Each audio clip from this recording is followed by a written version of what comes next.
বন্ধুরা, এই স্কুলে দুইটি ছেলে মারামারি করতে থাকে।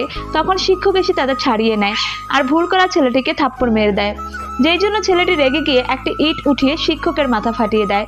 সন্ধ্যায় যখন ছেলেটি ঘরে আসে তখন তার বাবা তার সাথে রেগে তাকিয়ে থাকে, আর যখনই ছেলেটি ঘরের ভেতরে আসে তখনই ছেলেটির বাবা তাকে থাপ্পড় মারে, কেননা ওই শিক্ষক অভিযোগ নিয়ে তার বাবার কাছে এসেছিল। পাশাপাশি তাকে তাড়িয়ে দেওয়ার জন্য টিসির কাগজও নিয়ে আসে, কিন্তু বাবা হাত জোর করে ক্ষমা চাওয়ার কারণে শিক্ষক তাকে ক্ষমা করে দেয়। আর সেই দিন ছেলেটি রাতে অনেক কান্না করে। পরদিন ছেলেটির বাবা তৈরি হয়ে কাজে চলে যায়, আর ছেলেটিও ফ্রেশ হয়ে স্কুলে চলে যায়।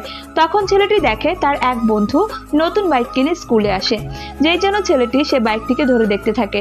তখন গাড়িওয়ালা ছেলেটি এসে তাকে সেখান থেকে তাড়িয়ে দেয়।